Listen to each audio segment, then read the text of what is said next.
and artificial intelligence has the potential to revolutionize the way we grow, harvest, and distribute our crops. In this rapidly evolving landscape, it is imperative that we strike a balance between harnessing the benefits AI offers while addressing the concerns it raises, such as data privacy, workforce implications, and equitable access to technological advances. Our discussion today will help us navigate this intricate path, ensuring that American agriculture remains sustainable, competitive, and resilient in the face of a changing world. The reality is that artificial intelligence is already being integrated into our daily lives. In fact, I'm going to pause. My statement up to this point was entirely generated by AI. And it's something I would have said, so it's incredible, actually, to me. I didn't ask them to put my voice with it, so we're not sure how that would have worked. This just shows us how real this technology and the implications can be. It's opening new pathways to address the climate crisis and increase production, lower input costs, automate planting and harvesting, tractors that scan for weeds and apply targeted herbicides, harvesting machines that use AI to determine ripeness in real time and autonomously pick crops, and systems that integrate satellite and soil data to more efficiently apply fertilizer are not in the realm of science fiction. These technologies are being put to use on farms across the country today, and we'll hear more about it today. These are exciting opportunities, and this committee must work to ensure that America does not fall behind. USDA is taking steps to explore the future of this technology as well. For example, the National Institute of Food and Agriculture is investing in cutting-edge research to study how we can apply AI to some of America's agriculture's greatest challenges. But we must also be cautious about the significant risks. Placing vast amounts of data in the hands of a few private companies could accelerate the trend of consolidation in the agricultural industry, or perpetrate biases that have harmed small farmers or farmers of color for decades. High costs are putting AI and precision agriculture technology out of their reach for everyone except the largest operations. We must work to ensure that its application does not force even more small and medium-sized farms out of business by ensuring that there is fair access to the benefits. I also remain concerned that a small handful of companies that provide this technology will be the same companies that sell the fertilizer and seeds that their technology recommends as a solution. Farmers should be the ones benefiting from their data, not big corporations. And I can't allow the opportunity to pass without reminding everyone that this technology cannot work on farms if we don't continue the reach of broadband and high-speed internet to every rural community, the very best quality possible. There's a tremendous opportunity to use this technology to bring new and high-paying jobs into rural communities. This opportunity should not be forfeited to big cities, but it should have a chance to thrive in the heartland, where it's being put to use in fields and on farms across the country. I'm glad that President Biden issued an executive order as a first step to managing these kinds of risks. I'm grateful that Majority Leader Schumer has initiated a thoughtful bipartisan effort so that we in the Senate can fully evaluate the potential risks and benefits of AI in every part of our lives and the economy. The responsibility of this committee is to understand the implications of regulating this technology on farms and in our food systems. We can't allow flashy headlines about the potential of AI to distract us, though, from the very real need we know we have to support agricultural research broadly. Today's hearing is not just about AI and precision agriculture. We also need a moonshot on agricultural research. Every dollar invested in agricultural research generates $20 in domestic economic activity. Meanwhile, China has quintupled its investment in public agricultural research since 2000, and it now invests twice as much as we do. As farmers work to tackle the climate crisis, navigate constantly changing markets, and feed a growing global population, investments in agricultural research and trustworthy economic data will only become more important. My goals for the Farm Bill are to keep farmers farming, keep families fed, and keep rural communities strong. Investing in research and leveraging technology and artificial intelligence will be a critical component to achieving all three. I would now want to turn to my partner and ranking member, Senator Bozeman, for his opening comments. Thank you, Madam Chair, and we are very anxious today to have this hearing to examine the current and potential uses of artificial intelligence in our agricultural system. We have a panel of experts before us who are able to discuss and educate this committee on the potential of this technology within agricultural industry. Thank you all for being here. I look forward to learning from you all. While agriculture faces many challenges, there are also tremendous opportunities on the horizon. I'm excited to explore some of those opportunities here today. AI-powered technology takes many forms across agriculture, making it difficult to pinpoint just one definition. Diverse uses such as monitoring of livestock for disease protection or climate monitoring to mitigate the chance and impacts of wildfire are just the starting point. Precision agriculture powered by artificial intelligence holds promise for American agriculture, from targeted fertilizer and pesticide applications guided by dozens of high-resolution cameras to irrigation systems that can sense the source of leaks before crop losses. AI has the potential to dramatically increase efficiency, minimize waste, resulting in improved yields and profitability. AI also has a role to play in our food supply chain. In 2023, researchers at the University of Arkansas were awarded a $5 million USDA NIFA grant to establish the Center for Scalable and Intelligent Automation in Poultry Processing. This center will study ways to increase use of AI and robotics in poultry processing to reduce waste and detect pathogens. This technology may be useful in so many different ways for processing, for plant employees to achieve consistency in the specifications of products while also mitigating the threats posed by pathogens and making our food supply even safer. However, while AI holds great potential, we should also ask tough questions about the potential risk. New regulations may be needed to ensure that consumers are kept safe, especially when it comes to the use of applications that handle sensitive data. For decades, the United States has led the world in innovation. 1/3 of the $5 trillion global information technology market in 2022 was located in the U.S.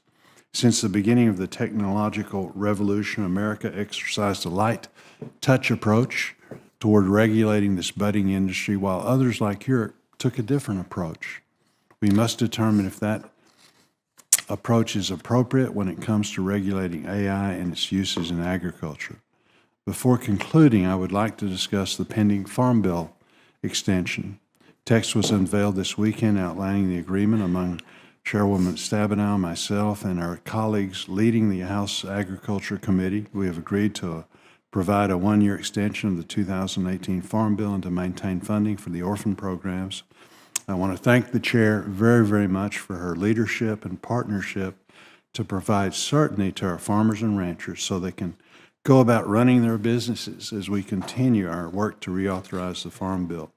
It's more important than ever to pass a Farm Bill that reflects the needs and challenges of today and gives certainty to those responsible for producing the food and fiber that feeds and clothes the world. We owe it to them to get this farm bill and get it done right. In closing, I am encouraged by the work of my colleagues on this committee to explore risk and regulatory remedies needed to protect Americans from potential risk posed by AI, while also encouraging innovation to thrive. Before I end my remarks, I wanted to recognize a member of Senator Ernst's staff, Steph Carlson, who serves as the Deputy Legislative Director and Ag Advisor to Senator Ernst. Steph is returning to her home state of Iowa to be closer to family and to work for the National Pork Producers Council, so we'll still be seeing you around. I was fortunate to spend some time with Steph this spring during my visit to Iowa. There's no question that Steph is committed to helping Iowa's farm families. I appreciate her contribution to the work of this committee and wish her the best. Thank you again, Madam Chair, and I look forward to today's discussion. Well, thank you so much, Senator Bozeman. I want to thank you as well for our work on a full extension for up to 1 year. We want to get the Farm Bill done before that year is up. I'm confident we can do that, but I very much appreciate your leadership as well and our pushing forward to make sure we continue the full Farm Bill programs and to know that we have agreement from our House partners. The four-corner agreement gives me optimism that we can move forward and get a Farm Bill done. So really look forward to working with you on that. We'll introduce each of our witnesses now and then turn it to you for your comments. Our first witness is Dr. Mason Earls. He is an assistant professor at the University of California, Davis, where he leads a research lab and team focused on AI and agriculture. Dr. Earls is also a co-lead for the USDA-funded National AI Institute for Next Generation Food Systems. Prior to joining UC Davis, he worked at Apple as a data science engineer and recently founded an agriculture technology startup called Scout. Our next witness is Dr. Sanjay Krishnan. Mr. Krishnan is the Chief Investment Officer and Founding Managing Director at S2G Ventures. He has nearly 20 years of experience in sourcing and managing venture and capital equity investments, focusing on agriculture and food companies. Mr. Krishnan is a graduate of the London School of Economics and grew up in Grosse Pointe, Michigan. So that's a special reason why I'm glad that you're here. He enjoys spending time with his family and friends in their home city of Chicago, Illinois. Thank you so much for being here. I'm now going to turn to Senator Thune to make the next introduction. Thank you, Madam Chair, and let me just echo what was said earlier by the ranking member, Senator Bozeman. Thank you to you and to him for working and facilitating an extension of the Farm Bill and dealing with the orphan programs. I'm pleased we're able to get that done, although I would say that it is no substitute for a multi-year authorization, and I hope we keep our heads down and try and get that accomplished. I do want to welcome Dr. Jose Marie Griffiths to the panel today. She is president at Dakota State University. I've had the privilege of working with her for several years, and she has testified numerous times in front of the Senate Commerce Committee where she shared her expertise, and I'm grateful that she is willing to share that expertise today with the Senate Ag Committee. Dr. Griffiths has served in presidential appointments to the National Science Board, Commission on Libraries and Information Science, and she's recently been appointed to be a member of the National Security Commission on Artificial Intelligence. Because of Dr. Griffiths' passion about expanding research and educational opportunities, Dakota State University is a leader in the nation in developing a high-quality skilled technology and cyber workforce. And DSU has played a critical part in ensuring that our farmers and ranchers are able to take part in the technological revolution. DSU, in partnership with South Dakota State University, launched a joint doctorate program on precision ag and cyber. This program brings an important focus to the cybersecurity threats the agricultural economy faces, and this is critically important as new technologies like artificial intelligence become more prevalent in the agriculture sector. It's important work. This hearing is important. There is a huge intersection between agriculture, which is our state's #1 industry, and technology, all of which can boost yields and incomes for agriculture, make us more competitive in the global marketplace. And so, Dr. Griffiths, thank you for your great work and welcome here today, and I look forward to hearing yours. And thank you to all the panelists for being here to share your expertise with this panel. Thanks. Thank you. Senator Bozeman will have the next introduction. I'm pleased to welcome Dr. Jamie Hindman, who's Senior Vice President and Chief Technology Officer at Deere & Company, a position he's held since July of 2020.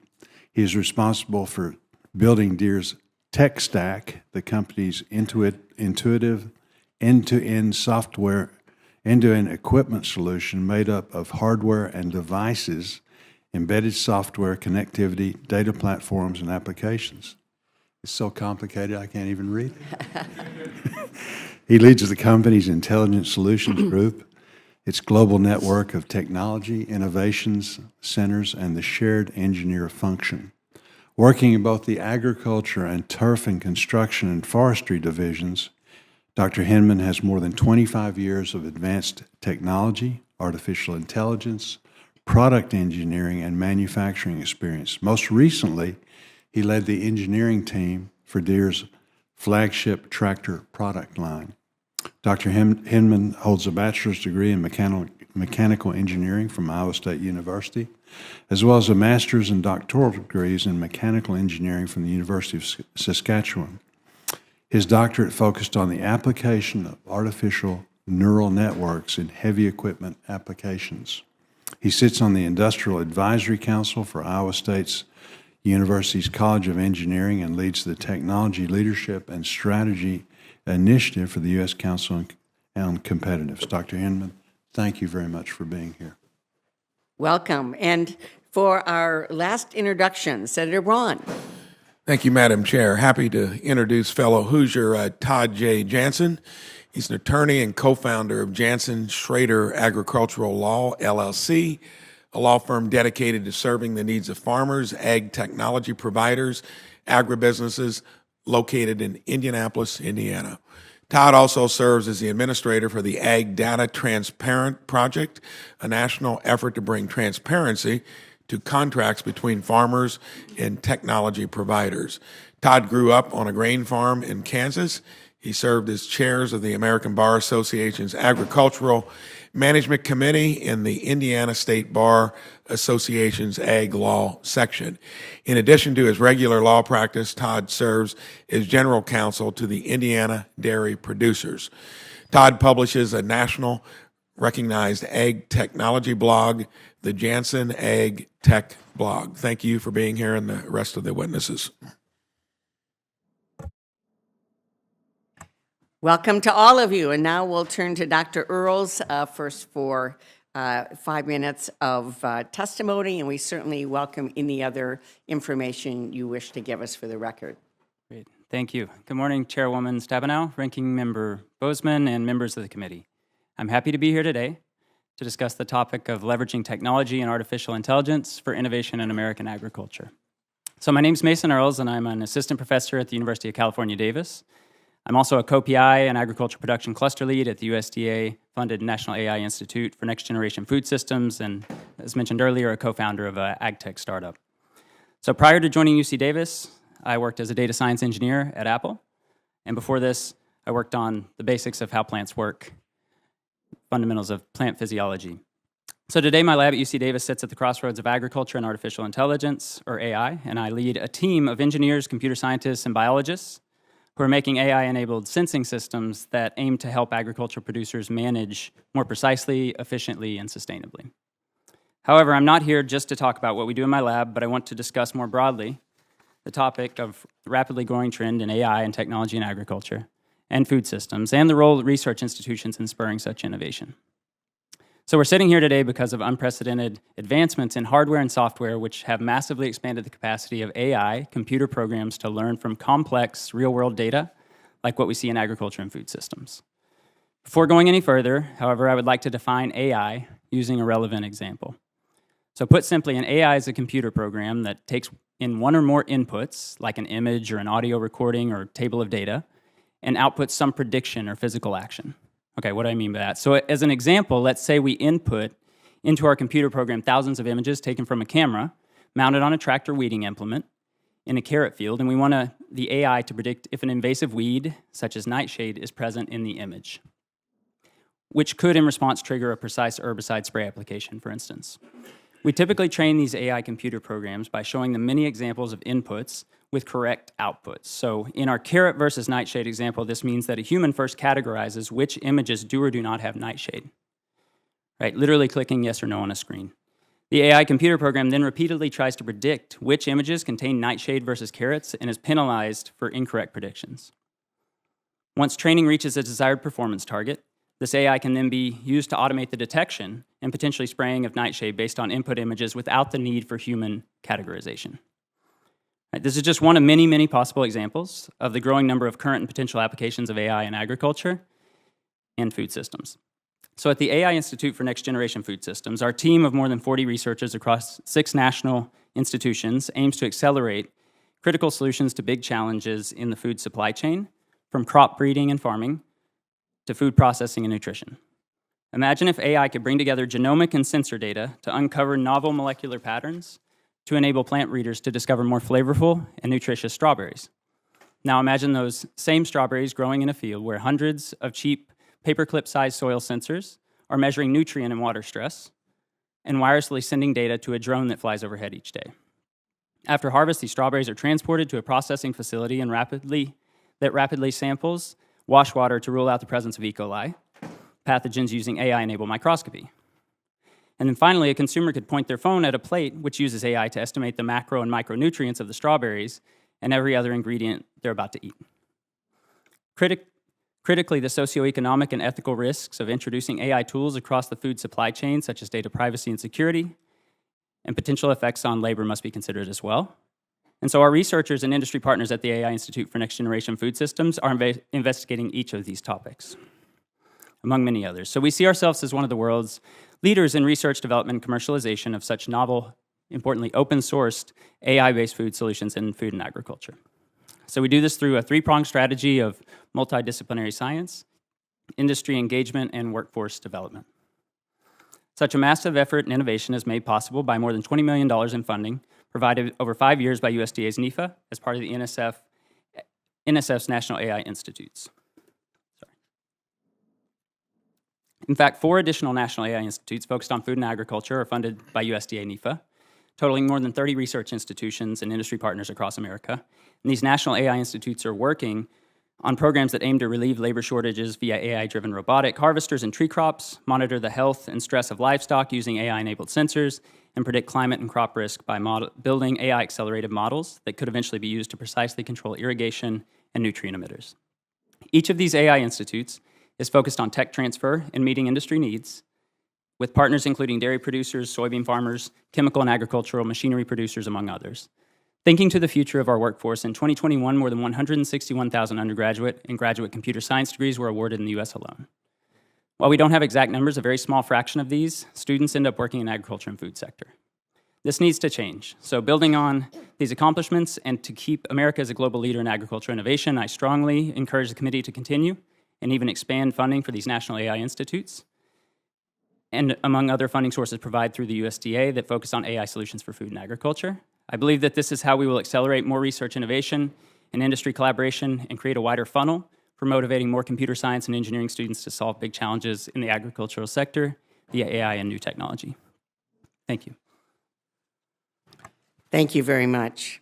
And next we'll hear from Mr. Krishnan. Thank you, Mr. Krishnan, for coming and sharing your thoughts.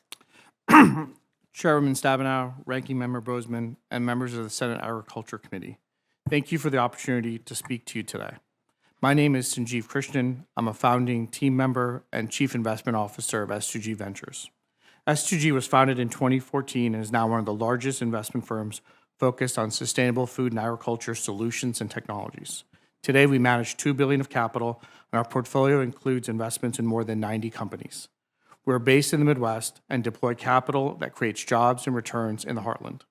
At S2G, I help lead a team of more than 40 sector experts and investors, focused on identifying and making investments in technologies and entrepreneurs. Nearly all 90 portfolio companies are either headquartered or maintain operations in the United States. Across our portfolio, we have companies that either operate, manufacture, or distribute in every state represented by members of the Senate Agriculture Committee. We don't just write checks. We ask what problems needs to be solved and seek to understand how individuals experience it. What does the consumer in Iowa see in terms of price and quality? What is a farmer in Michigan or a rancher in Colorado experiencing? How are communities in Mississippi impacted?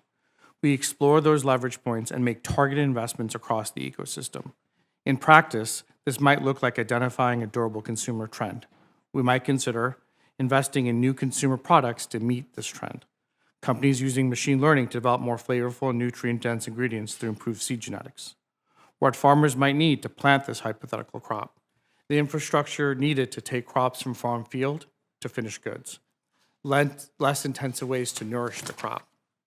Tools that enable farmers to measure and profit from those environmental benefits, and fintech solutions that de-risk the transition to a new crop. My comments today will draw from the systems perspective, focusing on 4 themes. 1, the journey of the American farmer is a remarkable story of embracing innovation and transformation. Technology and artificial intelligence build on this tradition. These technologies and their applications and implications are just beginning to emerge, but they offer a unique toolkit to rapidly accelerate breakthrough solutions and significant per acre value generation. Today, farmers are drowning in data and not in solutions. We now have aggregated data points from sensors, machinery, and many other sources.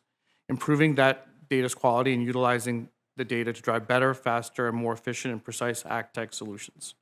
These solutions will be able to automatically adapt and moderate the impacts of extreme weather, volatile commodity prices, and more. This also represents a new frontier of deriving value from on-farm data. Third, AI can help enhance the foundation of U.S. agriculture, trust, and community. This sounds counterintuitive, but ag technology, data, analytics, and AI have an important role to play in strengthening human relationships. For example, AI offers nearly instant power to analyze and identify patterns across massive amounts of historical research and on-farm data. Combined with their real-world experience, AI can enable independent agronomists or certified crop advisors to offer faster, more precise advice and actionable insights to farmers. AI can help make existing ag technologies better and more effective and help weed out ineffective approaches. This enables farmers to focus on their resources and time on options that work best for the conditions on their operations. 4, public policy plays a critical role in developing and scaling critical ag tech solutions.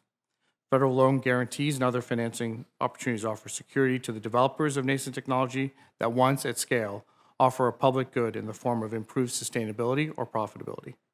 Financial instruments will continue to be an important area for private-public partnership and innovation. Improving data quality and sharing will be critical. The public and private sector should work together to avoid duplicative work and focus limited resources on filling data gaps. And it'll be critical to protect privacy, support the farmer, and build tools that account for the full diversity of the food and agriculture system. Thank you again to the committee for your leadership in convening today's hearing. I look forward to responding to your questions. Thank you very much. And now we'll hear from Dr. Griffiths. Welcome. Good morning, Chairwoman Stabenow and Ranking Member Bozeman and members of the committee.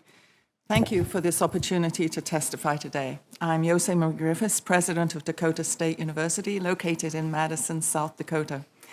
At our institution, we're focused on training the next generation of professionals in emerging technology fields such as AI, cybersecurity, and quantum computing. Dakota State University is one of only 10 universities nationwide to hold all 3 Center of Academic Excellence in Cybersecurity designations from the National Security Agency and Department of Homeland Security. And we have innovative R&D campus facilities and public-private partnership models that empower students to immediately enter the cyber workforce upon graduation. One example is the Dakota State University Applied Research Corporation, which operates and manages the Dakota State University Applied Research Lab.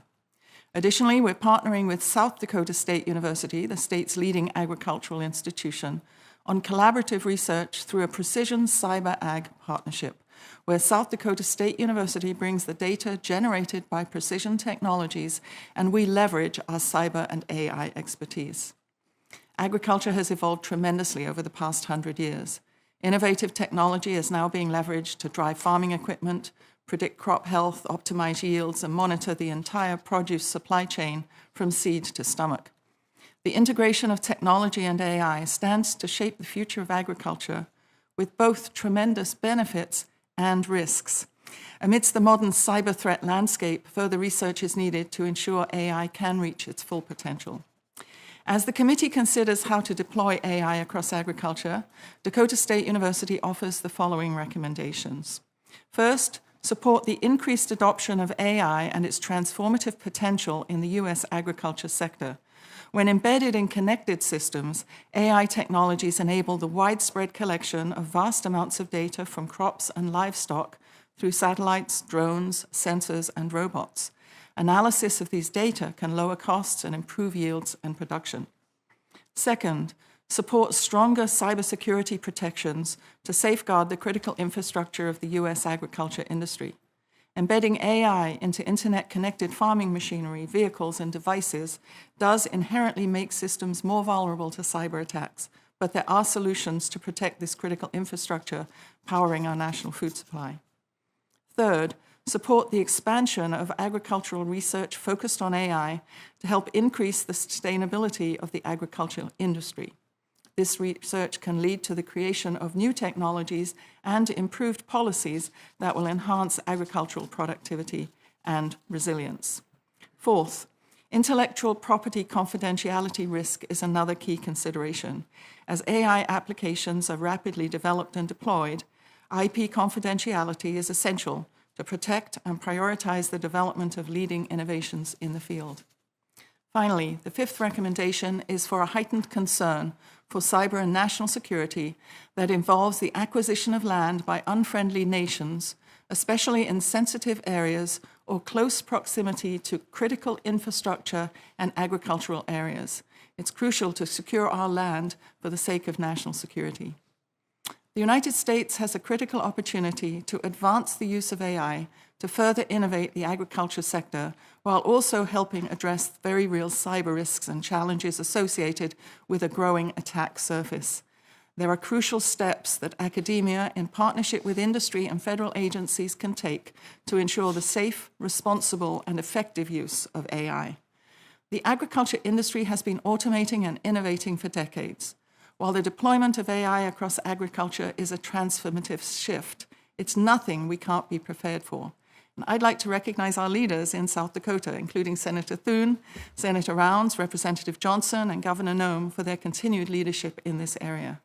Dakota State University looks forward to continued collaboration with the committee to develop policies to advance the safe, responsible, and effective deployment of AI across agriculture. Thank you for your time. Thank you very much. Dr. Hinman, welcome. Good morning. On behalf of Deere's 80,000 employees worldwide, I want to thank the committee for the opportunity to address you here today. John Deere is dedicated to assisting customers in meeting the increasing global need for food, fuel, shelter, and clothing.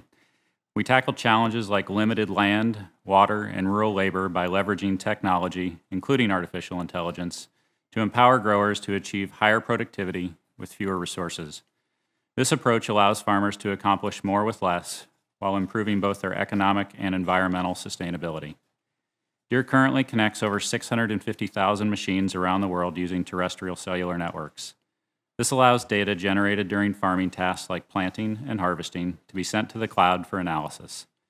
The insights gained from this analysis help optimize a farmer's current tasks, such as improving their logistics, and contribute to enhancing future farming seasons. A common concern regarding farmers' data is ownership, and we are unequivocal on this matter. John Deere customers retain control over their data, including how it is collected, stored, processed, and shared. That said, we also believe that the valuable insights that can be derived from this information will play a crucial role in meeting our industry's collective objective of sustaining a growing global population. Farmers use these same connections to deliver data-driven instructions back to their machines, such as prescriptions for applying different rates of fertilizer to different parts of a field, navigation information used to auto-steer machines, and input specifications like seed and fertilizer. These network services are offered to farmers through partnerships with third-party companies, allowing farmers to have greater flexibility in choosing the services based on their own preferences and needs. However, it's vitally important to address connectivity challenges in rural areas, including in-field connectivity, to fully unlock the benefit of technology for farmers. In addition to connecting our products, we have significantly increased the computing capability embedded within those products. This allows for more advanced control and enables a unique plant-level management capability, where each plant can be nurtured to achieve its optimal potential. Our self-propelled sprayers, for example, feature 9 graphical processing units and 36 cameras. These cameras can scan a distance of 120 feet at a speed of 12 miles per hour. Through artificial intelligence, they analyze images to identify weed pixels, allowing precise herbicide application only where necessary. This see and spray technology is not some futuristic vision. It's already in the field. In 2023, U.S. farmers achieved an impressive 61% reduction in contact herbicide usage across 275,000 acres of corn, soy, and cotton, saving approximately 2 million gallons of herbicide. But reducing herbicide use is just the start of AI's potential in agriculture. For instance, we have integrated the same graphical processing units with stereo cameras in our autonomous tillage solution. This application of artificial intelligence allows us to identify obstacles in the fields, prompting the fully autonomous tractor and tillage tool to pause and await further instructions from the farmer who may be engaged in other, higher-value tasks. This solution directly addresses labor scarcity, especially during critical agricultural periods such as harvest and planting. In the past 2 growing seasons, this AI technology facilitated autonomous operations on approximately 45,000 acres of corn and soy in North America. As rural-to-urban migration continues, AI-powered solutions like this one become even more essential to U.S. farm productivity. Additionally, we leverage the power of AI to train models using our technical assistance data. This enables us to promptly address customer or dealer machine issues, ensuring swift problem resolution. AI allows us to efficiently identify similar issues across the machine population and expedite solutions for affected customers. As a result, the impact duration during crucial agronomic timing windows is significantly reduced. The future of U.S. agriculture is being built today with tools that enable data-driven decision-making by farmers. Artificial intelligence plays a crucial role in unlocking the value of that data and turning it into actionable insights in the field. But we need your help. U.S. farmers would benefit greatly from incentives to help them acquire the precision technology needed to do their jobs more efficiently and sustainably. As you deliberate the upcoming Farm Bill, I urge you to consider such proposals as the Precise Act and the Precision Ag Loan Act that would expand eligibility for USDA conservation and loan programs to include the adoption of precision technology.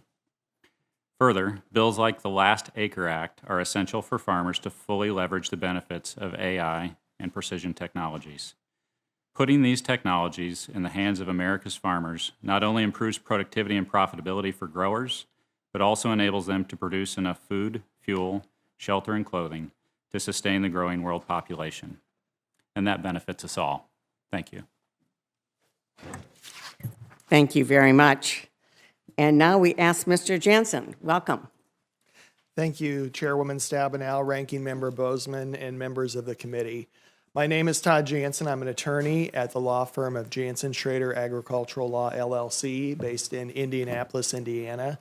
And we serve the needs of America's farmers, agribusinesses, and also ag tech providers. I'm also here today because I grew up on a farm in south central Kansas, and so I have agriculture at my roots. I'd like to make 3 points here today about agricultural technology, the digitalization of farming, and artificial intelligence. First, there are many ways that farmers are already interfacing with digital technologies today. We have everything from farm management information systems, which provide a suite of services to farmers in exchange for a collection of data and allow farmers to analyze their decisions and make informed decisions based upon all that data. On the other end of the spectrum, we have remote sensors and items that are very specific about performing one task. But these are also connected to the internet and often referred to as Internet of Things devices. And they allow farmers to remotely monitor what's going on the farm. And then, of course, there's everything in between, from aerial imagery, satellite imagery, connected machines, and even connected livestock on the farm. All of these tools share one common denominator, which is that they all collect a lot of data from farmers.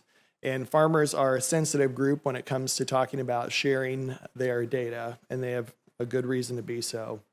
So secondly, I want to talk about what are some of the reasons that farmers are reluctant to share data with companies that want to offer these digital tools.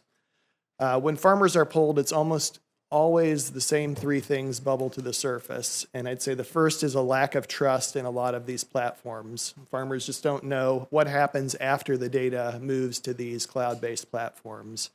Secondly, privacy concerns. Obviously, this is proprietary data for a lot of farmers, and so it is their livelihood, and so they want to know that it's protected. And third, from my standpoint, what I also see is a lot of overly complex technical agreements that make it difficult for farmers to understand exactly what it is they're giving up as far as the data. Much of my work has been done to try and alleviate these concerns in the technology space as a number of companies want to move into the agricultural area. And I've done this through a project called the Ag Data Transparent Organization. And what Ag Data Transparent does is certify companies that work to show that they are transparent with how they are collecting and using and storing farmers' data. And to date, this Ag Data Transparent Organization has certified over 40 companies, and there are still many more that need to be certified, and there's much work to do. I'd like to also talk just a couple minutes about artificial intelligence and how that is arriving on the farm. I like to think of it in different buckets. So on one end, we have narrow AI, or narrow artificial intelligence, which takes a number of data points to make a single informed decision about something. Like, is this a weed or is this a valuable crop? On the other end of the spectrum, we have the general AI, which takes a lot of data from different sources and is focused on trying to mimic human behavior.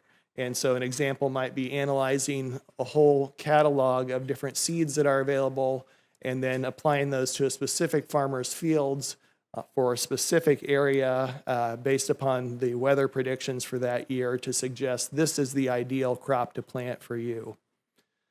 With all of these, though, of course, there's more data collection, and so that remains a concern for protection. Farmers should know how their data is going to be used. They should know when they sign up for AI platforms, if it's going to be used to train these platforms and what that means for them. Finally, I'd like to offer just 3 policy considerations based upon my work as an attorney in this sector. First, I think that any policy should focus on leveling the playing field and not stifling innovation, because this is such an innovative sector. Second, when I think trust is lacking, then transparency becomes even more important. And so if anyone is collecting data and they don't have that farmer trust, they have to be extremely transparent with how they're using it. And finally, any platform that uses agricultural data should try to return an equal or greater value of that data back to the farmer in the resulting product. And I would say to you that all 3 of these recommendations are true, whether it is private industry collecting data or whether or not it is the government collecting data for use in some farm program. So thank you very much. I look forward to the questions today.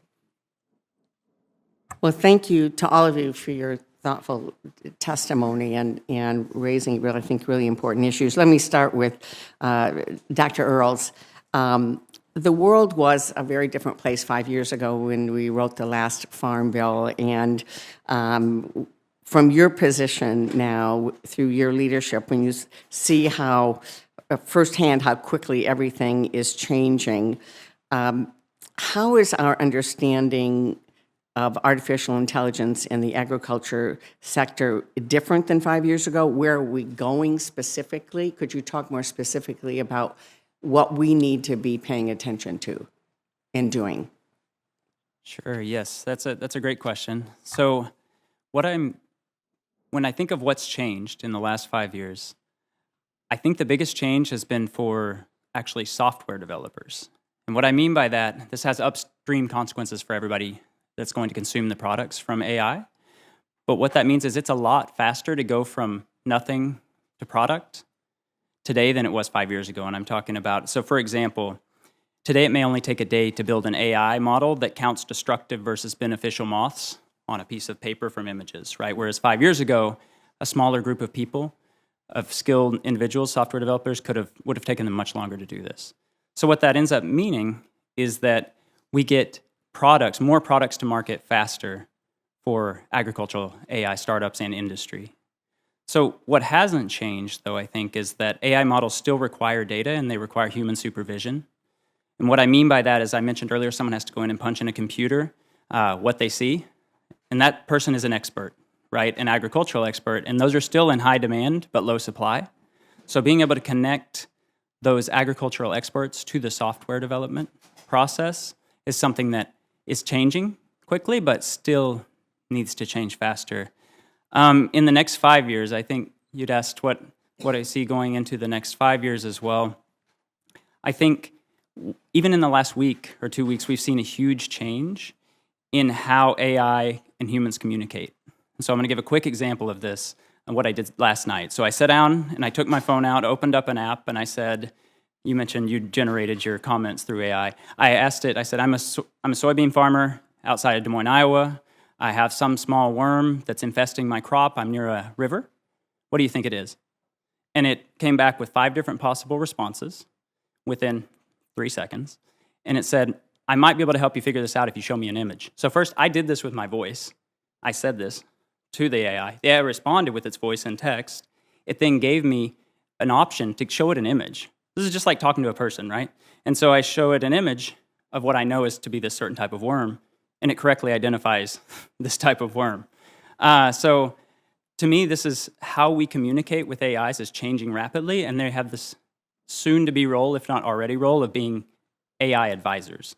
So I think this is something we need to think a lot about is what are the recommendations that they are making, and how are we training those models such that they're giving reliable, robust recommendations, and how are we regulating what's coming out of the models, which may end up being easier than thinking of how farm advisors are actually doing, but we also need to take that into consideration. Well, thank you very much. And Mr. Krishnan, when we look at these innovations, of course, none of them matter if they're just in the lab. They have to be out in the hands of farmers. And to do that, we'll need a partnership between researchers and the private sector with a willing and able workforce also. So could you speak to what you hear from others in the private sector about their reluctance to invest in agricultural technology, and how can we use these advances to bring new high-paying jobs to our states? Thank you for your question. I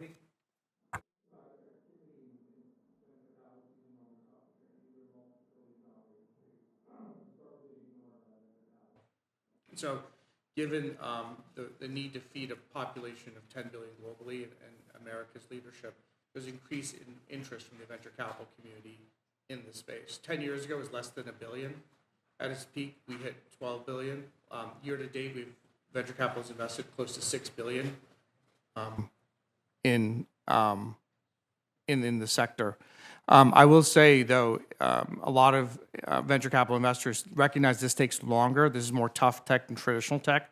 So the sales cycle and product cycle takes longer. There's more risk aversion across the field. And so that's why you've seen less than 3% of venture capital dedicated to ag tech. We think we need to improve that. And there's a huge amount of opportunity for the public sector and private sector to be in partnership to accelerate this adoption cycle and get more venture capital into the sector. Thank you very much. Senator Boozman. Thank you, Madam Chair, and we do appreciate you all being here. It's interesting that Ag Committee really is, for almost everything that we deal with, is very bipartisan. And the minority selects witnesses, the majority selects witnesses, but all of you all, again, could be witnesses for any of us. Like I say, you're just trying to figure out answers, trying to come up with solutions that in this very interesting field that has the promise of really making a huge difference to humanity in so many different ways. So thank you all for what you're doing, what you're working on.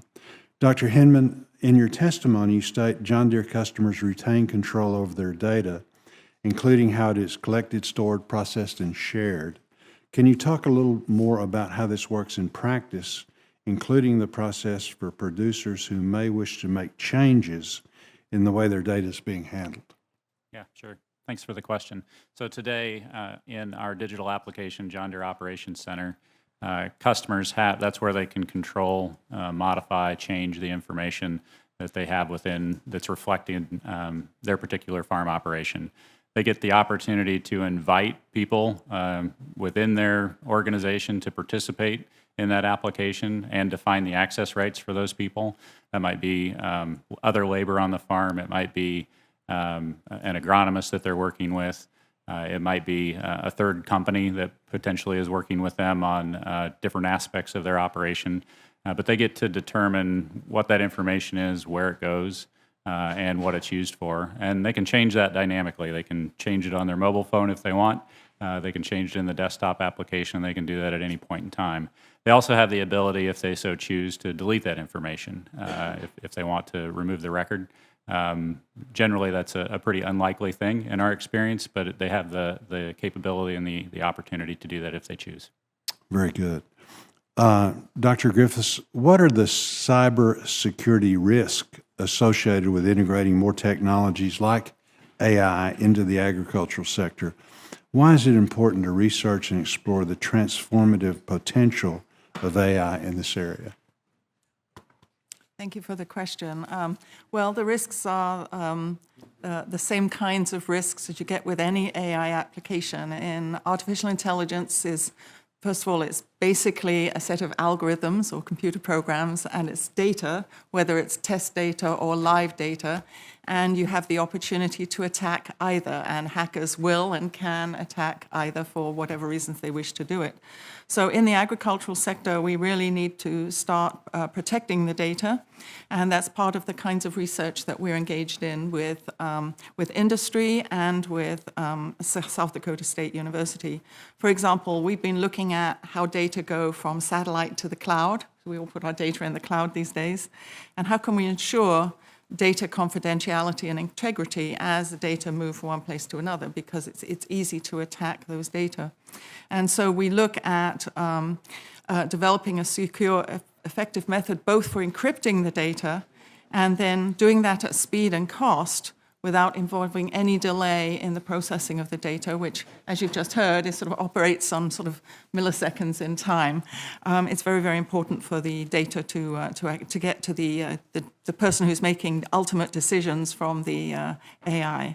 So I think as AI evolves, we're seeing more and more technology being incorporated into the agricultural sector, and that increases what we call the threat landscape. And so there are more and more points at which you can begin to attack the system. The more points you have, that you're only as strong as the weakest link, as it were. So I really think I'll give you another example. When just before Russia invaded Ukraine, we saw pictures of tractors stuck in fields, unable to move because the systems had been attacked. And that created an impetus for us to do some work on trying to protect farm vehicles from similar kinds of attack that could occur from unfriendly states. So we've looked at enhancing the security of these farming vehicles, developing artificial intelligence enhanced, what we call intrusion detection systems, people who are trying to get into the system to do damage. And these systems are designed to strengthen the cybersecurity of agricultural machinery. So we're looking at this not just for today's technology, but we're looking 5 years out at the technology that will be in the fields to try and ensure that they're robust and cyber protected from the beginning. And I think it's important to remember that this entire supply chain, this entire food and security and clothing supply chain, it needs to be addressed at every single point in the scale. So I often say, well, we talk a lot about protecting the data from sensors and from tractors and other vehicles, but we also have to protect the seeds and the treatment of seeds and how the fungicides and herbicides are being measured to be put on seed for seed production, because we actually could see a significant latent effect on the actual development or non-development of crops going on in the future. So I hate to be the negative person here. I'm very excited about what artificial intelligence can do in the agricultural sector. But I feel like the child in the sixth sense. I see cyber threats everywhere. And when I see a vulnerability, I think we have to find a way to attack it. So I just ask that you be fully aware that you can't separate any new technology these days from cybersecurity. The two have to go together. And as technology evolves and as artificial intelligence evolves, it's multiple things. It's not a single thing. We have to evolve the cybersecurity that goes with it. Good. Thank you very much. Thank you, Madam Chair. Thank you very much. Senator Klobuchar. Thank you very much to both of you. I'm excited about the work that's going on. This summer, I toured a number of farms in Minnesota that were making impressive use of precision agriculture. On one of the farms, the sprayer had been configured to only spray on plants that it correctly identified as weeds. I know you're seeing this all over in our agriculture communities. We know it helps reduce input costs, better for conservation. That's why Senator Fisher and I are joining introduced the Precision Agriculture Loan Act, and I know Dr. Heineman, you mentioned the Precision Ag Bill in your testimony, which I appreciate. I guess I'd start with you, Mr. Krishnan. In your testimony, you discussed the important role that federal financing opportunities can have in helping scale these kinds of technologies. Could you talk a little more about that?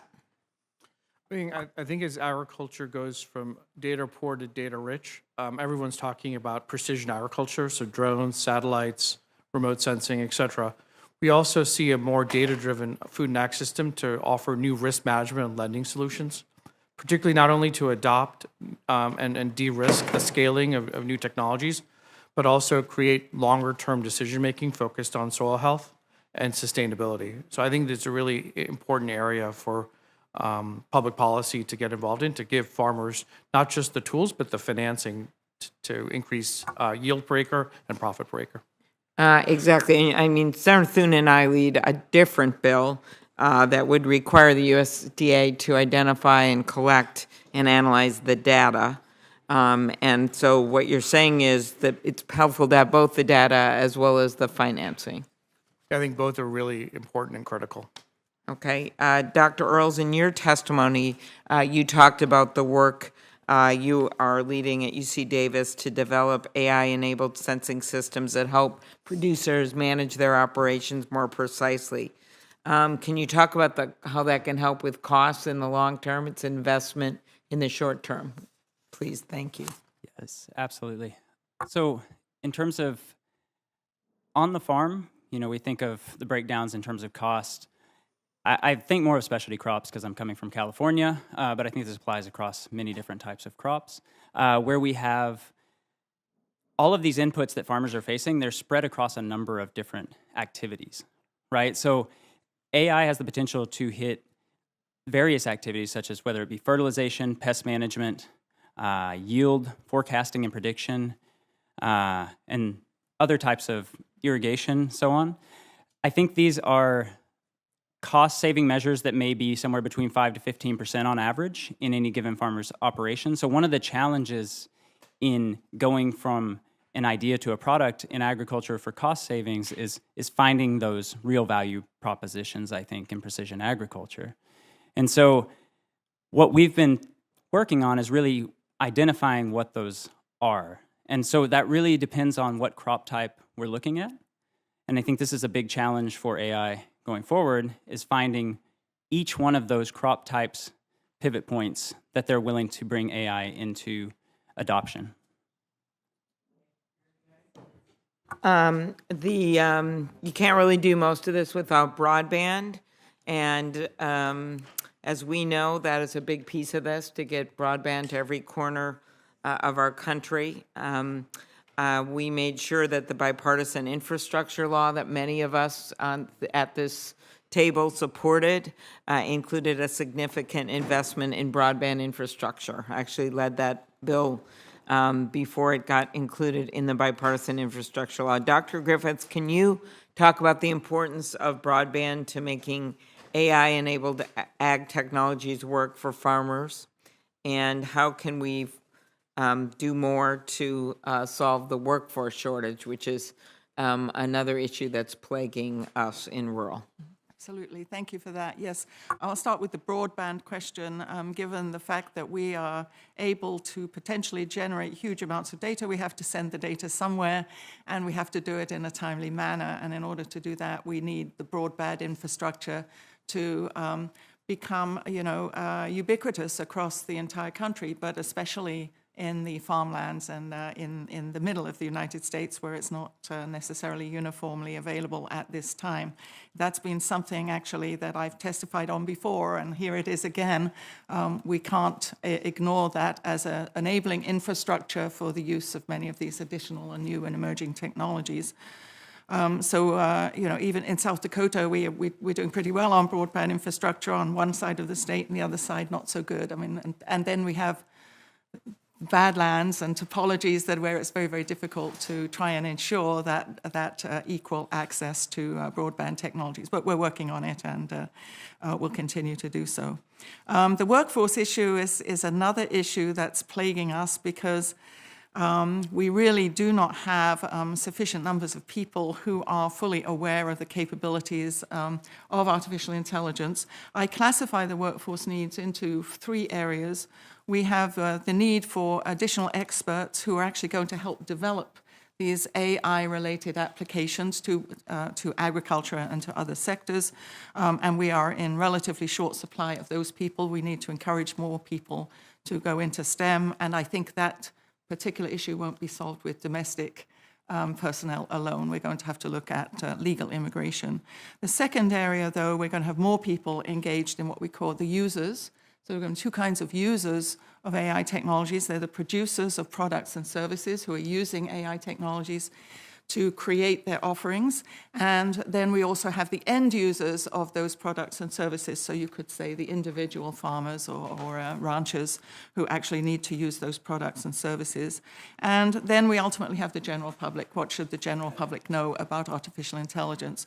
So I think the key here is, 1, we do need more people moving into these fields. And secondly, we need to do more to educate the users and end users of the capabilities and the risks associated with these technologies, so that we can develop artificial intelligence applications responsibly that actually do what we want them to do, that carry the kinds of values the United States wishes to spread and continue to spread around the world, and minimize the risk that's associated with these technologies, so that we can optimize the use.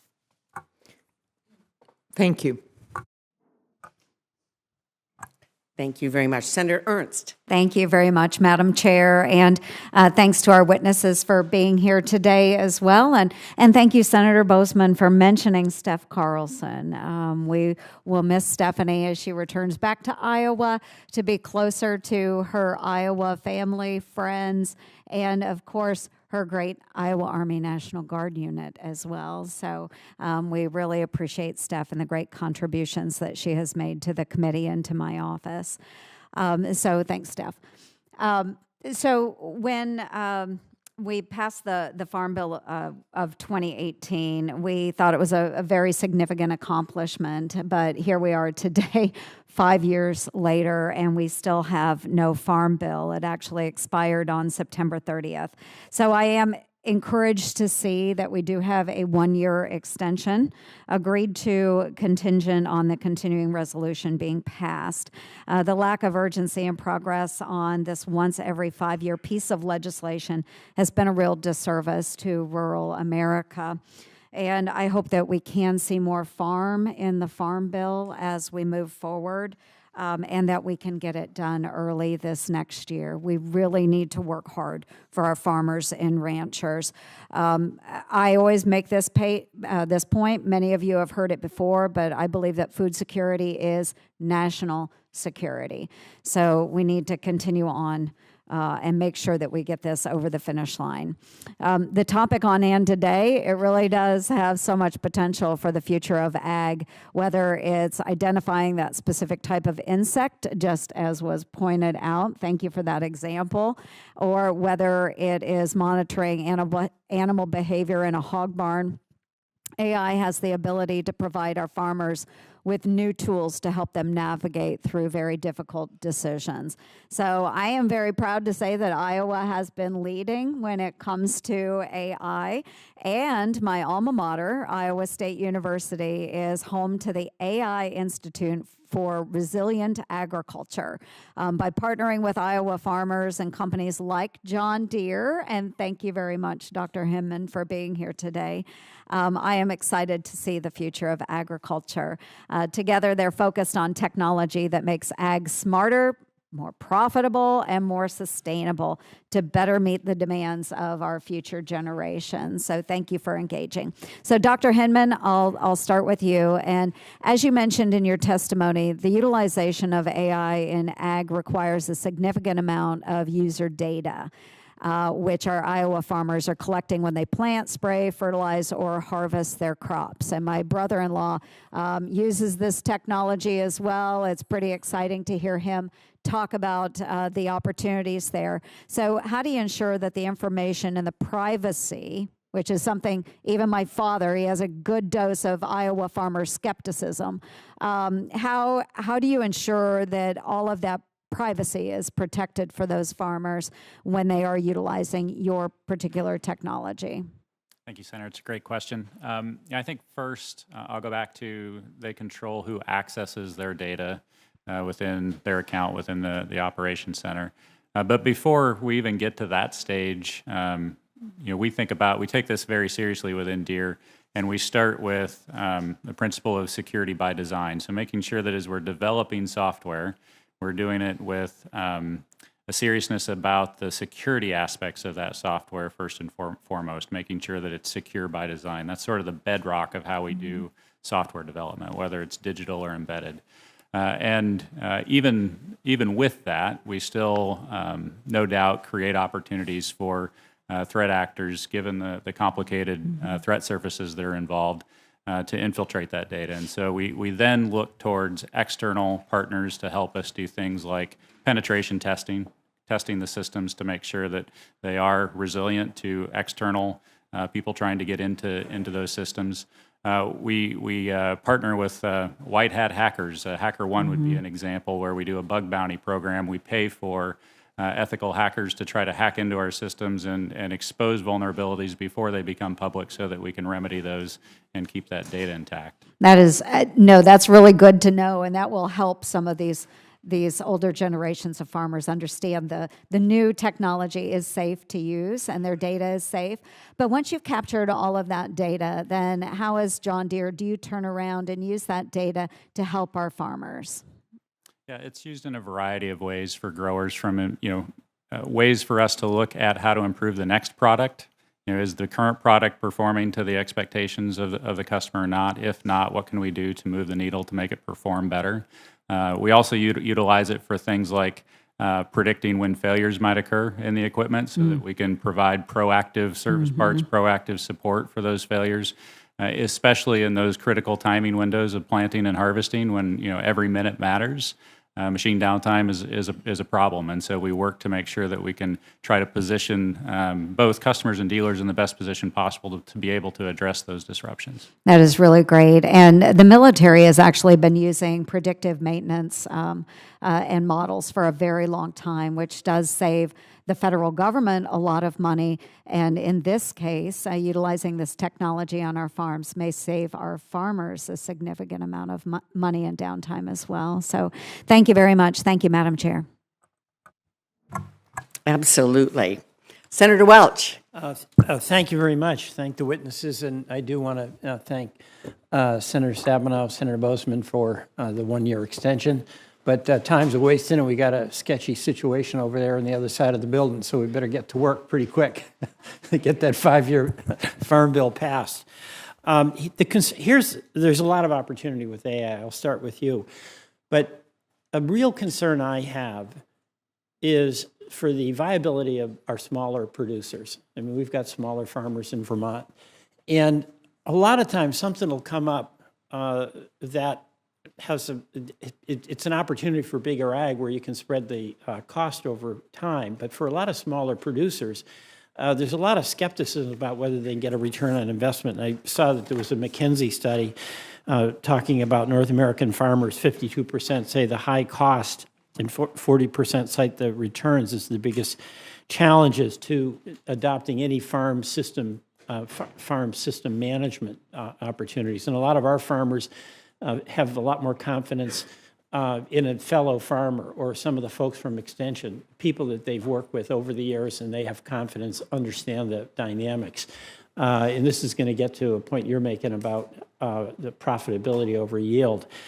But the big question I have about AI is with the entry cost, how can we do things that are going to help the smaller farmers get the benefit of it when they're just not going to be able to take that risk about the high upfront cost? Can you address that, Dr. Earls?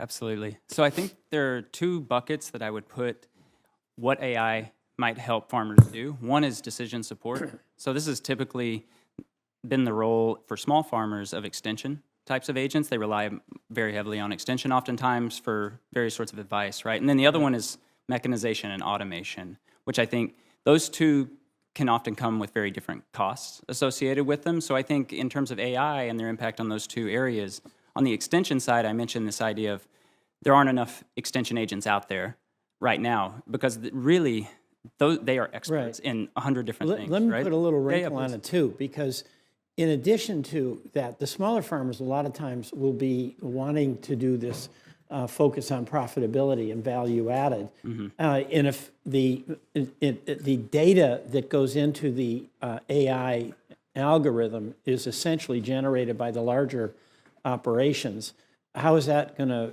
make it more difficult for the smaller farms that have a different business model in effect to be able to take benefit of AI? How do we integrate that data into the systems? Yep. I think there's an opportunity for using things people already have, like their phones. And people are taking advantage of this because our phones are loaded with many different types of sensors. You know, we may not realize it, but there's probably 15 different types of sensors on there, from cameras through accelerometers, et cetera. So I think there is an opportunity for smaller farmers, and people are leveraging this opportunity to develop products around phones and things that Let me exist. talk to you. Thank you. Yeah. This is helpful. I'll ask you, Mr. Chrisman. I know your work, you focus on profitability per acre to better incentivize climate-friendly practices. That's a big deal for our farmers. They're trying to do things that regenerate the soil. They are trying to do things that reduce the cost of a lot of these inputs so that their yield, so their profitability is, at the end of the day, obviously what's important. So talk to me about AI and how our farmers can focus on profitability as opposed to anything else, really. Yeah, I think what AI and better sensing allows you to do is focus on precision agriculture, so improve the resource efficiency of water, pesticide, fertilizer management, and labor productivity. This should increase resource efficiency and profit per acre. I think the second thing that AI will allow us to do is sort of understand agriculture and the farm as a soil health asset class, and effectively really mine what's already naturally occurring in the topsoil. So talk to me about that soil health, because that is a real concern for our farmers. I mean, everybody, but the more of these inputs we have to put in, that herbicides, pesticides, and so on, the more it challenges the soil health, is what I understand. Yeah, I mean, there's over close to 1 trillion living things within 6 inches of soil, and there's different consortia of microbes, fungi, bacteria, and instead of focusing on, I think there's a real opportunity to focus on soil organic matter. This is a measurement of all that life. And the better the soil health, the higher the yield, right? Exactly. Yeah. Did you want to add something, Dr. Griffiths?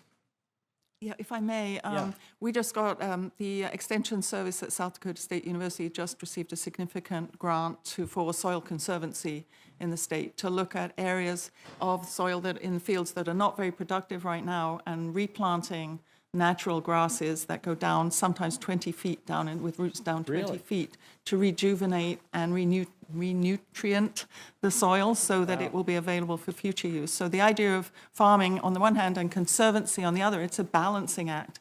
And AI is going to help with that balancing act, saying where and when you should start conserving the Yeah, soil. well, I hope it's affordable for our smaller farmers. Thank you all very much. Madam Chair, thank you. I yield back.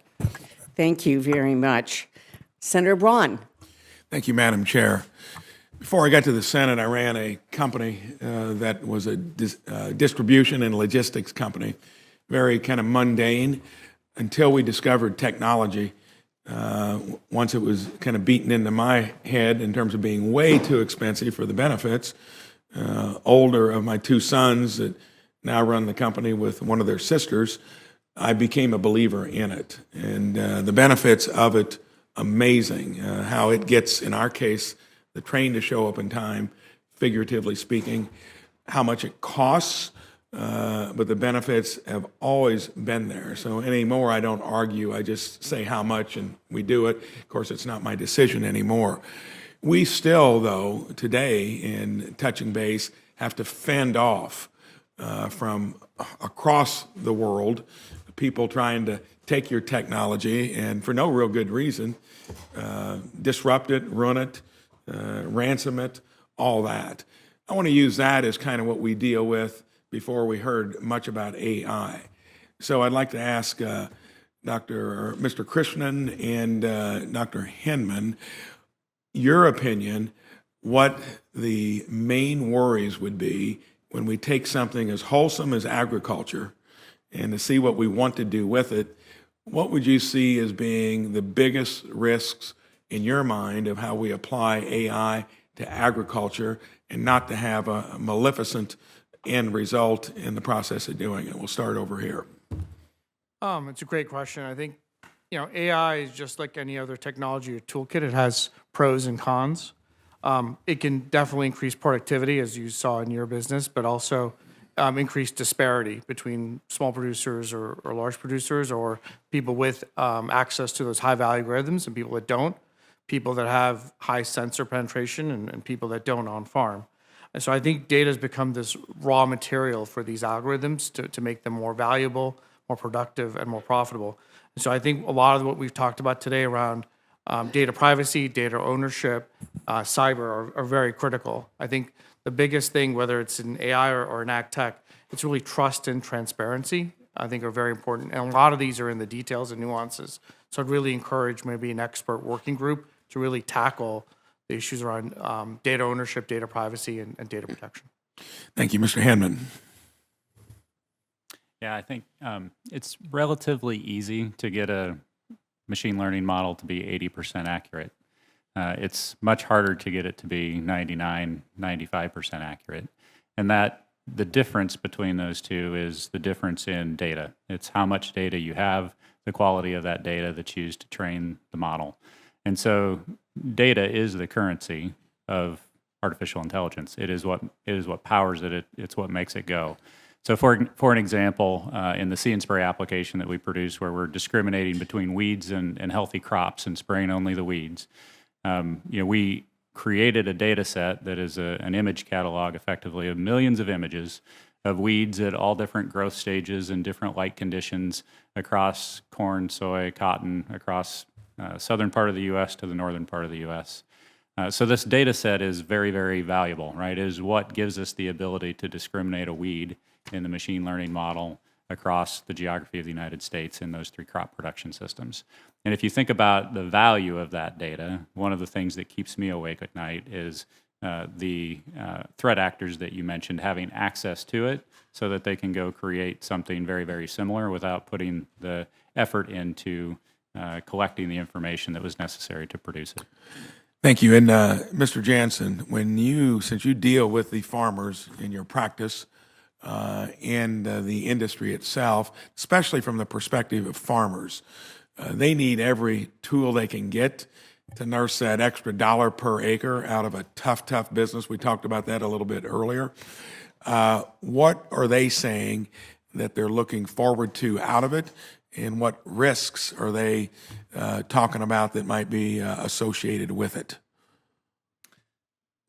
Yes, thank you, Senator Braun. I would say that what they really want to see is return on investment. And they are always very reluctant, I think, to give over data to a lot of the companies that want to use it for whether it's farm management system or training AI models. But if they know that they're going to get at least an equal amount of value back in return for giving that data over, then I think it's worth it to them. But, farming is their livelihood. And so that's why I think they have a reason to be skeptical of just turning over all this information about their livelihood to third parties unless there's that trust there. I think that's a good point because, my feeling is that is the toughest small business in the whole spectrum of enterprise to run. Inherently low margin in an increasingly concentrated industry. So any leg up they can get, they need it. And ROI may be the best way to measure that. Thank you. Thank you very much. And Senator Lujan. Thank you, Madam Chair, and thank you to our ranking member for this hearing. Dr. Earls, in your testimony, you discussed research into how farms and workers can utilize AI technologies to monitor livestock health, provide nutrients, predict climate, and control irrigation. Yes or no, is there a workforce ready to fully develop and operate these technologies so that farms across the nation can fully benefit? Thank you. I think it's a great question. Again, it really depends on which crop we're probably talking about, but across the board, I would say that the workforce is probably not as there in specialty crops, for example, as it may be where we have much more manual labor. And so there's a lot more difficult types of tasks humans are doing. I think maybe we're closer on the front where we already have major penetration of mechanization. So in some of the row crops and things like that, where maybe there's less manual labor. I think that's probably the biggest differentiator in my mind of what drives readiness for the workforce. I appreciate that. And Madam Chair, I think that's just a reminder that the committee not lose sight of the human component here as well as this conversation continues to grow. Dr. Earls, California has a large Spanish-speaking population, as does New Mexico. Are efforts being made to make AI-enabled agricultural technologies easy to use by non-English speakers? Yeah, I think I'll speak from an example in this case. I think if someone's not doing this, then the technology is not going to penetrate the market.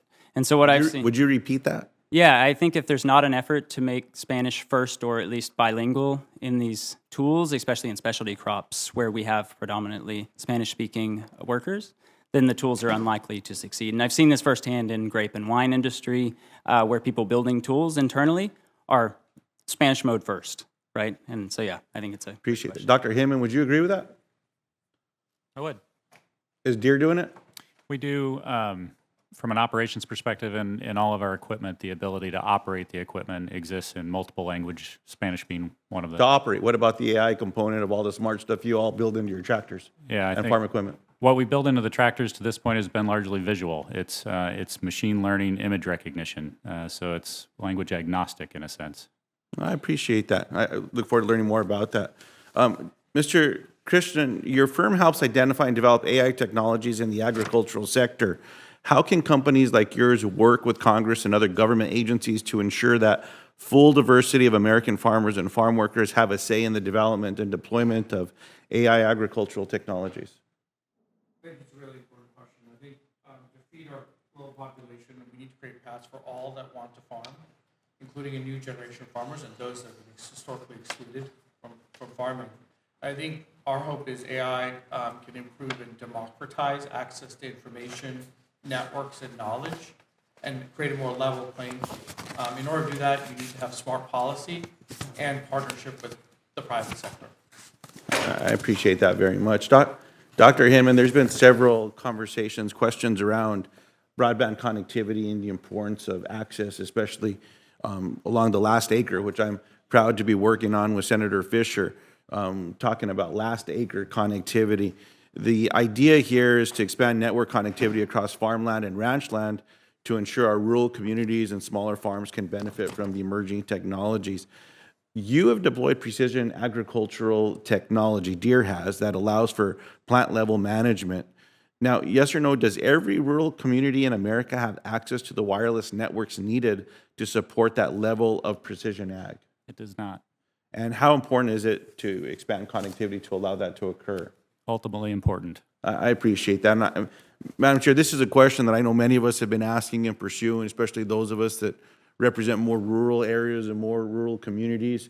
With the commitments that were made with the bipartisan infrastructure bill with broadband, there was a commitment made that everyone was going to get connected. All of it was going to happen. But as a former utility commissioner, I pay attention to the filings at the FCC.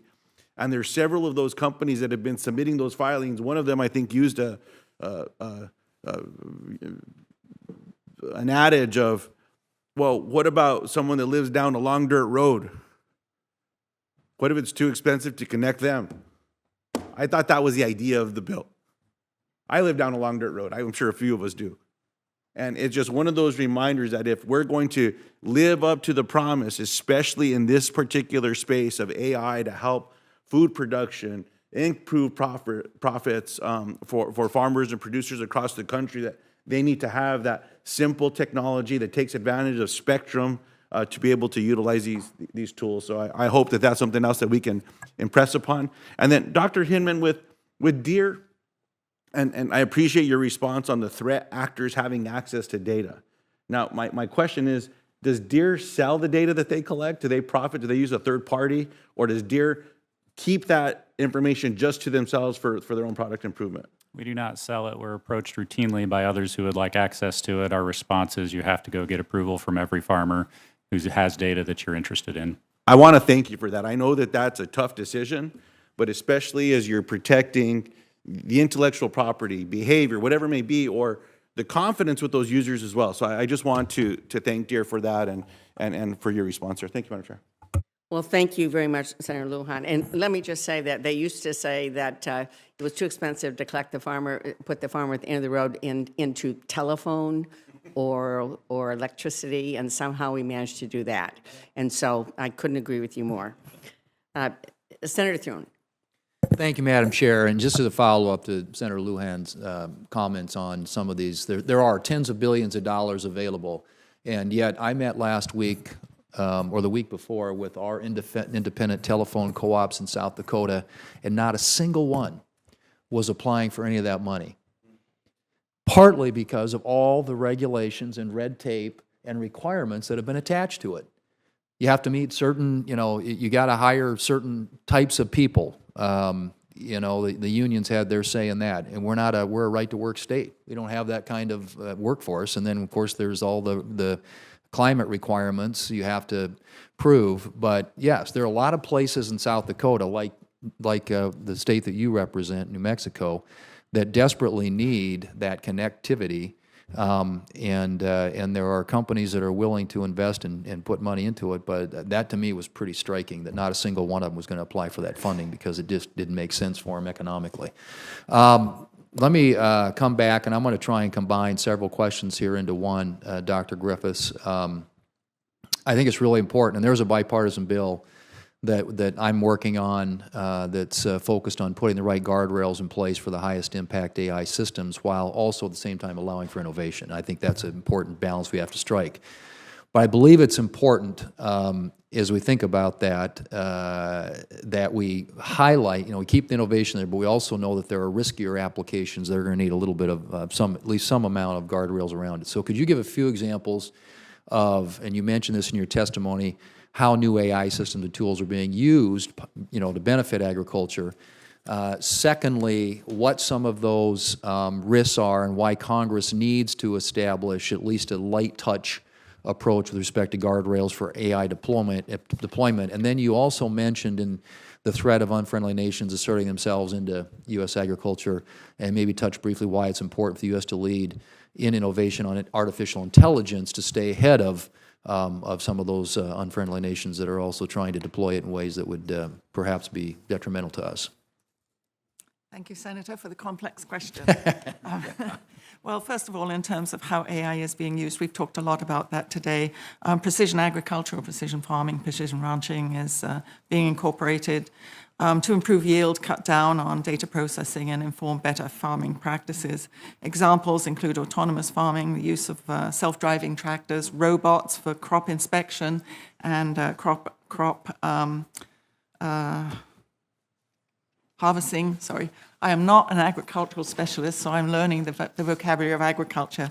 And autonomous systems used for spraying, etc. And a number of agricultural startups are leveraging the power of data to use AI to better inform practice. And I do believe that with some of recent developments in artificial intelligence technologies, the cost of entry is lowering. Not so much for the large data to train AI systems, but then once you've got the AI system available, you can apply it to your own environment at a much lower expense. I think there are a lot of things that we can do there's the individual field and the individual herd, if you like, that you can manage, but now you can go up a level and talk about how do you optimize the use of land, how do you optimize, we've talked about soil health and things of that kind. All of those are better informed by AI. In terms of establishing guardrails, I do believe very strongly in a lighter touch than heavy-duty regulation, because the moment regulation gets too much, innovation shrinks naturally. And the United States has always had a lighter touch on regulation than other parts of the world, particularly, for example, Europe, which has its AI framework. So I think it's important that we ensure that innovation can occur, but at the same time that we can have these guardrails to help mitigate risks. And I know the beginnings of this have already started with companies' volunteering efforts to make sure that they're appropriately secure, and hopefully that will continue, and then hopefully the Senate and the House will begin to put some of these lighter guardrails in place. I do think under-regulation would put the industry and the public at risk, so it is that nuanced balance between how much regulation is sufficient. So involving the agricultural producers and providers and technologists in the conversation, I think, is going to be very important. And then in terms of unfriendly nations, we do get concerned. That tends to be the high end of cybersecurity that I worry about on a regular basis, keeps me up at night. The United States has a lead in artificial intelligence. It has the lead in the high-end research activities. It has the advantage in the high-end chips that are a piece of the infrastructure needed to do high-end AI research. Some other countries are very interested in this, some because they want to use it for good, others because they don't wish us well. And I do think that, that the United States needs to stay in a lead role. And then we might see unfriendly countries, or let's say less friendly countries, perhaps they will become fast followers of whatever we produce. So whatever we produce, they're going to take up as quickly as they can and mimic and deploy on their own. But I do think it's important to maintain that research edge. It's what I believe has kept the United States in the lead for many, many decades. And I think it's important that investing in research in AI applications across multiple sectors is going to be very important. But we're really talking about one of the 15 critical infrastructures in the United States. Agriculture is a critical infrastructure. It came quite late to the area of cybersecurity, if I might say. I think 2015, we finally saw the first USDA report on that. And I think it's important to bring the agricultural sector into this world very, very quickly to advance the benefits of AI, which is moving very, very quickly and is going to need the various infrastructures that exist, including 5G, and at the same time, making sure we protect that infrastructure so the United States can stay 1 or 2 generations ahead of much of the rest of the world. It's the only way we're going to be able to move forward. It's been remarkable just the progress we've already made in precision agriculture and what that's done on yields and just productivity in our country, and how that's improved the bottom lines of agriculture, but also, as I mentioned earlier, makes us more competitive globally. Very quickly here, I see Senator Sullivan here. Let me ask Mr. Hinman, when we think about precision ag technologies and how they're utilized, how important is it that we, as policymakers, take a tech-neutral approach with respect to broadband deployment? I think it's very important. I think the reality is to connect the last acre requires a different solution than to connect the last household. And in precision agriculture, it's that last acre that's important. Okay, thank you. My time's expired, Madam Chair. I might submit some questions for the record, but thank you all. Absolutely. Thank you so much. And Senator Fisher, I almost didn't see you over there. So Senator Fisher is next. So, and then Senator Hoeven.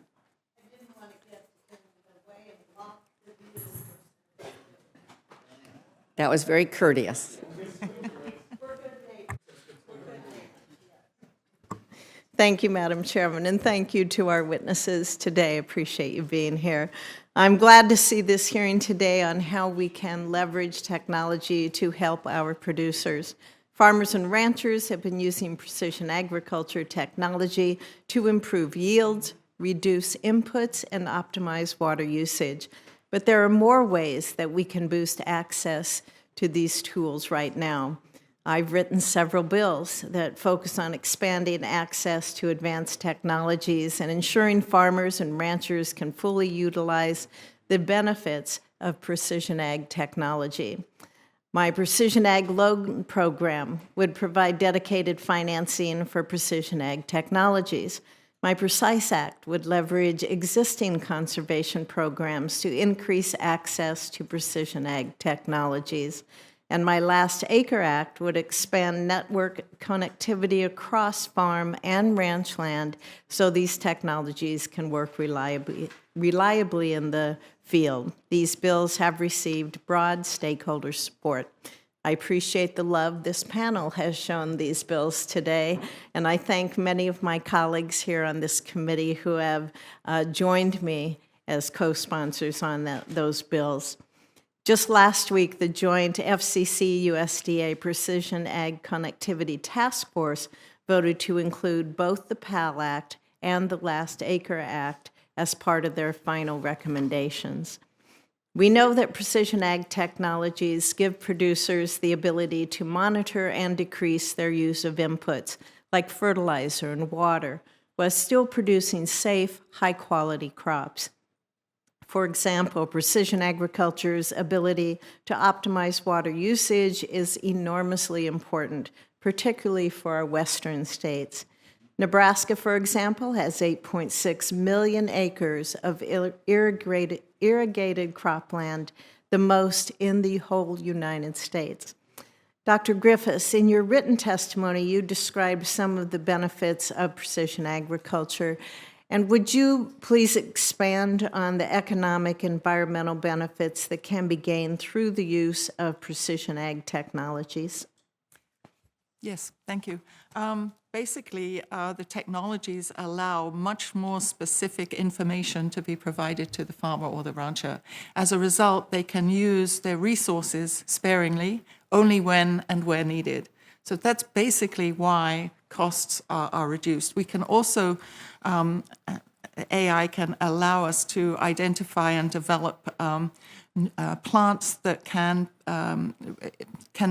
be harvested more frequently so that you could actually potentially have 2 crops per year rather than 1. I know there's a lot of research on the bio side of agriculture that's looking at how to develop these new crops and products and new things that you can grow, excuse me. Right. Same thing in animals, where we're doing that kind of research as well. But basically, that's what AI allows us to do, be more precise and specific.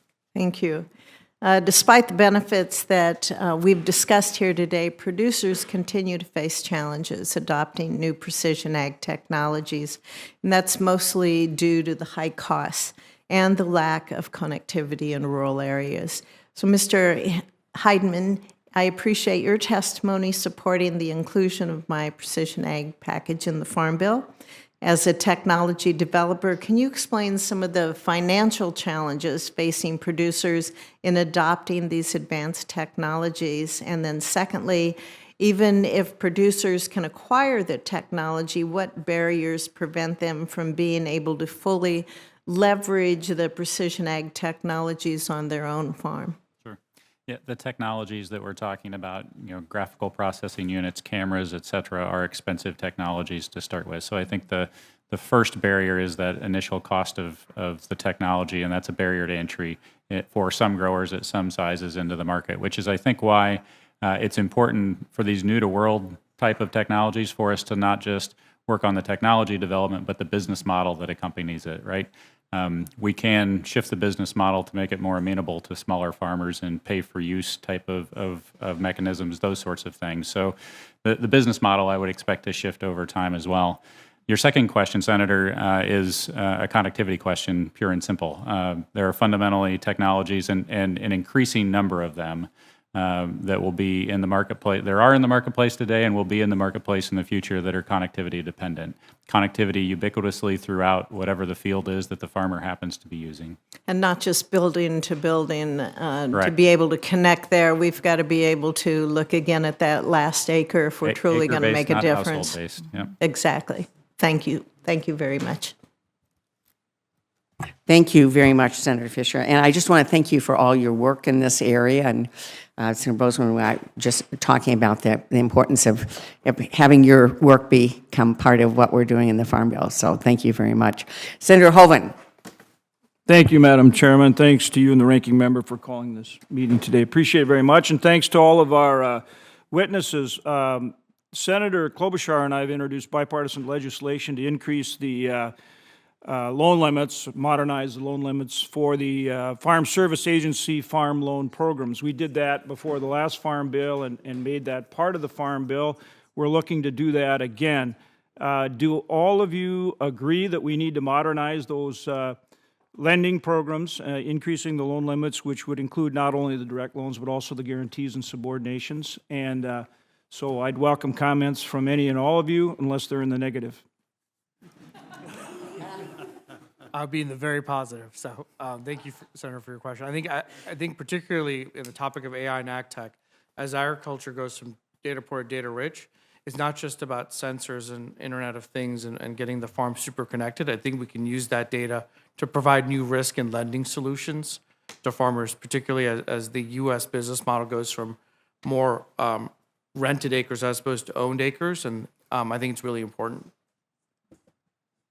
Anybody disagree with that?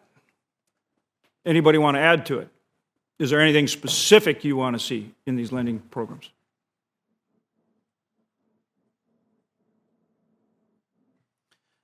I think just allowing for private sector involvement. FinTech has gone to small business, has gone to many other parts of our economy, consumer, but has not yet gone to agriculture. And there's a really interesting opportunity to provide more competition in products and services from FinTech overall to the agriculture sector. And would you also agree that it's very important for our beginning farmers that we have these programs available and that they're adequate to meet the needs? They provide a ladder to acquire working capital, to acquire farm, and to bring in new generation of farmers into the system. Right, because we need to bring in young people, and the capital barriers are significant with modern agriculture. You would agree with that? Absolutely. And then in North Dakota, we have a project called Grand Farm, which is conceptually to be an autonomous farm where we're using AI and precision ag and all these incredible developments to develop a farm that's highly automated. In essence, we say autonomous, although of course it would never be fully, but really to be on the cutting edge of the development of precision ag. John Deere's involved, as are many other Microsoft. Many leading companies are involved in this incredible effort. Tell me, from each of your perspective, how do you think you can bring resources to bear to help these kinds of efforts like Grand Farm? And since John Deere Controls has a major development office in Fargo, maybe you would start. Sure. I think it's important. Grand Farm is a really good example of painting a picture of the future of what agriculture can be, and to do it in a location that allows growers to see it sort of in their own backyard. So I think that's incredibly important. It also provides an ecosystem where multiple entities, public, private, can collaborate on solutions within the context of a public farm that I think paints an an interesting and compelling picture for the future. Who else? What other ideas can you bring, either from higher ed or from the business world? I think it's a great idea to actually demonstrate what can be done. I think that will allow for sort of people to understand that it's available and have some understanding of how it works and what it costs. We've had a slightly different approach, mainly because we don't have a Grand Farm initiative, but we have used virtual reality to demonstrate what that kind of precision agriculture could do. So it's on a somewhat limited basis, but we are able to bring people in and demonstrate this is, you could be driving this autonomous, driving an autonomous vehicle. You could be riding in an autonomous vehicle. It can be doing all these things for you in the future and give them a sense of it that way. Dr. Griffiths, what's the most important thing that we can include in NIFA funding this year? I think many of the things we've talked about, support for ongoing research and development, loans to farmers so that they can really get up and running and reduce the cost of entry for those small independent farms. But is there anything we should do in terms of the NIFA funding that you would recommend that could make it even more effective? I mean, other than, I'm sure, increasing the dollars, but are there recommendations you have regarding NIFA specifically? Or anyone else? I might add one thing to it. So in the NIFA funding, one interesting piece to me is that across all of the different topics that you'll see within NIFA, which is a lot, right, within AFRI, for example, there is an opportunity for AI to be embedded in almost every one of those. And so I think there's a question of how it's a cross-cutting technology, and so how we can make it a cross-cutting type of opportunity, I think, is really important. Yeah, and as the chairman said, adding AI to the language in the right way, both to give you the authorities, but also so that we're careful in its development. I would echo her thoughts on that. So again, thanks to all of you. Thanks, Madam Chair and the ranking member. Thank you so much. This has really been a terrific discussion, very helpful. And we have lots more to do. We look forward to working with you going forward. But this is really important to our work in supporting future innovations. We know that agriculture is all about innovation, and that's how our farmers have been able to effectively feed the world with the most abundant, lowest cost, safest food supply in the world, which is what we all have. So we've covered a lot of ground today. It's our responsibility on the committee to ensure that America continues to lead the world in agricultural innovation. I know that Senator Bozen joins me in strongly supporting that effort to get that done. So look forward to working with every member of the committee as we draft a strong bipartisan farm bill. This has been very helpful to us today. The record will remain open for 5 business days, and the hearing is adjourned.